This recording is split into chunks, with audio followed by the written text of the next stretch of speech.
Out of Shasta College, Humanities 2. How's it going? It got cold today. A little bit of rain, not much moisture though. We could use a lot more. Hope you all doing out well out there. Your first essays are due tomorrow. I'm going to sign another essay tonight. Your second essay will be about William Shakespeare. I'll post it in assignments later. You'll see it. I'll put the details out there. Shakespeare's life and times, why did he matter? And what I'm asking in these essays is not to give me a Wikipedia bio, but to actually do some research on Shakespeare or watch the videos I ask you to watch and delve deeper into what makes this incredible playwright still matter to this day. It's the works, folks, the works he put out. Anyway, that's a hint. Make sure it's in the MLA style, double spaced, minimum 3 pages, no more than 5 pages, but at least get 3 pages in there. And if you use some outside research, please give me a reference page. Thank you. I'll put more details in assignments later on tonight. Okay, so today I want to move on from Shakespeare, which is hard to do because we could spend the whole semester on Shakespeare. That's right, a whole semester. When you get to grad school, this is what grad school is all about. But you're not there yet. Soon, hopefully. Anyway, today I want to tackle another incredible era in the history of the New World. The Renaissance is happening. It's chapter 23 in your book. I know you all have your books by now. Do you? Anyway, it's on page 111, and it covers quite a lot of cool new ground in the verging of the modern world. We're breaking away from the old world um, into the new. And how does that happen? Mostly through science and art. And yes, a lot of it's breaking away from the Roman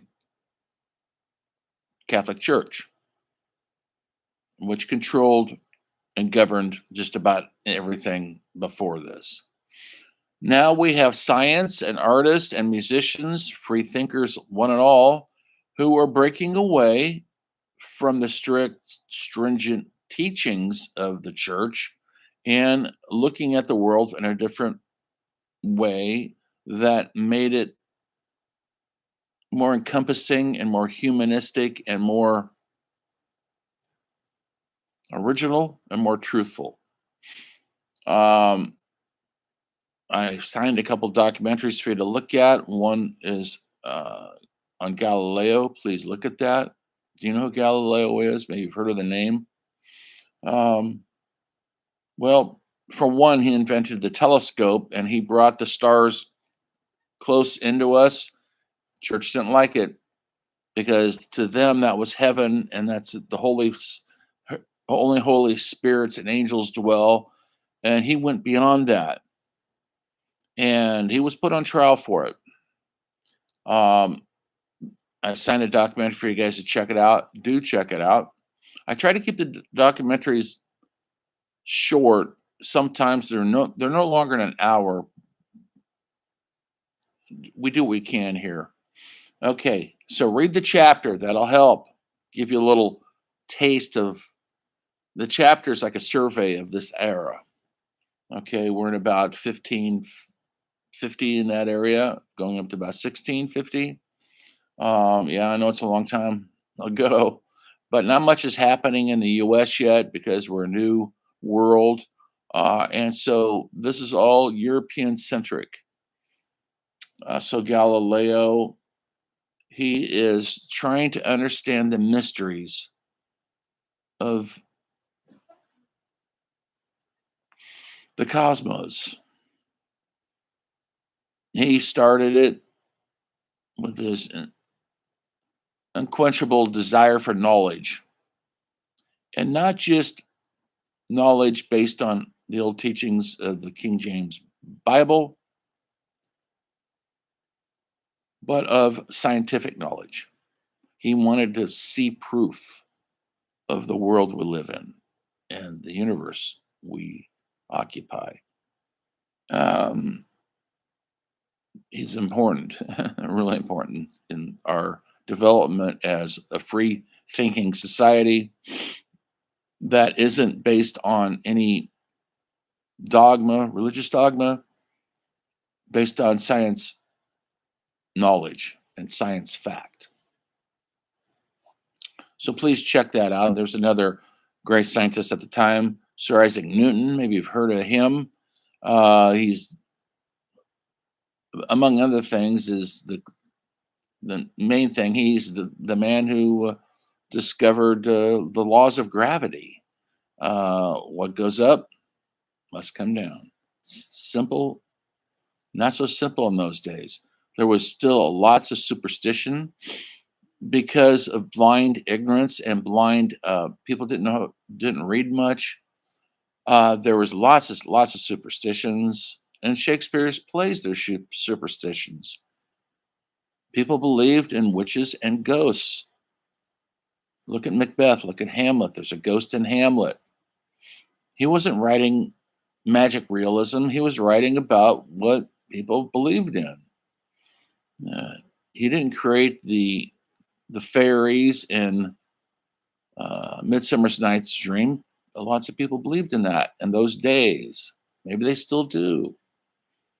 And so these people, like Isaac Newton, were coming in and they wanted to prove things. It may seem simplistic, but it wasn't. For the times, it was controversial. These figures were they embraced and they're also ridiculed, and some of them were prosecuted. Um, and on the philosophy side of things, there was a philosopher named Francis Bacon, who was considered he's kind of considered the godfather of philosophy, essentially free thinking, outside the norm of the dogma of the Catholic Church. He looked beyond that. Why are we who we are? Who are we?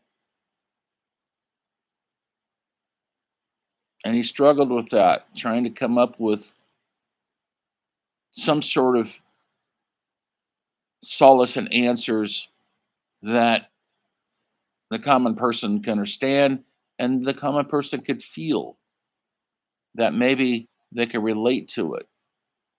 Um, there was a documentary I assigned you guys to look at, and on Canvas on Francis Bacon's brief. It won't be too torturous for you, I hope. Anyway, but part of education is a little bit of torture. You know that. Um, Also, this era, which was a very productive era of philosophers and science, there was also music is happening. Baroque music is a stylistic music that was starting to take a foothold, instrumental. We would call it classical music. They didn't call it that then. Um, does anybody here listen to classical music? You probably heard of the names Beethoven and Mozart. Well, the two names I'm bringing up today are Vivaldi and Bach, and they were the innovators of this era of music, of Baroque music, and the style. And I know if you've ever heard, even skimmed NPR radio, you will have heard this style of music. Um, Maybe seen some films, period pieces where they use this style of music. Anyway, it changed everything because the musical instruments were changing. The piano forte was the instrument that was changing things. It's not the piano we're familiar with. It's close. It's getting there. They're not there yet, but it is a keyboard and it makes sounds, but it's different than our modern piano. And so it's the invention of these instruments like the pianoforte and like telescopes and microscopes that are changing the world as we know it. And these people, scientists, philosophers, composers, are utilizing the tools, these modern tools, to explore our humanity like we've never heard or seen or thought or listened before. It was all new, this creation, and it was all coming through this funnel of great change called the Renaissance. We're living longer, our science is better, we're living better lives, healthier lives. More people know how to read than ever before because of the printing press, meaning they can mass produce words and novels I talked about already, like Don Quixote, the words of William Shakespeare. People were the our humanity was busting at the seams with this creativity. We were insatiable, like you guys watching TikTok. You're insatiable. Can't watch enough TikTok. Well, that's how people glommed on to people like Galileo and Francis Bacon. We couldn't get enough because it was a revolution of ideas. And when there's a revolution of ideas, there's going to be some pushback. There's going to be some problems. And there was with the Roman Catholic Church. They didn't like it. They liked to control things. And they saw they were losing their control. And it's all about who controls what, I guess, in the world we live in. Just look what's happening with Russia and Ukraine. Um, then we had painters, the Dutch painters. What was happening there was in Holland, Rotterdam, in that area of the world, Amsterdam. They were port cities. Lots of trade was coming in there, and information was being exchanged with the products that were coming in from Asia, from the New World, America, coming in from all sorts of places, coming into these small areas, and they're bringing goods and services and new languages, new ideas, new information. Information was key. This is long before social networking, kids. They didn't have iPhones to get instant Google something. They had to earn it the hard way through word of mouth, through reading, through conversation, through learning about other cultures that were coming into these port towns in the Netherlands. And so there was a couple artists that we still revere to this day, Vermeer and Rembrandt. Maybe you've heard of Rembrandt, maybe not so much Vermeer. Rembrandt is probably one of the most famous painters in the history of painting. He was successful in his. I'll be posting more about them next week because you're going to be writing about the Dutch painters next week, not this week. So you will be going deeper on their story, and you'll be writing your essay 3 on one of these painters, probably. Don't get too far ahead of ourselves, though. Let's stick to Shakespeare. That's essay 2, which I'll assign later tonight. Okay. Vermeer was a master of light. He didn't paint that many paintings, and sometimes it would take 2 or 3 years to paint one painting. But he was considered a master of light. He was using a different technology to paint with, so his paintings are very realistic looking. He had help, folks. You have to read about it. We'll get more into that later. He had help through technology, a camera obscura. Rembrandt was a natural born genius. He painted mostly portraitures of wealthy people. That's how he made a very good living.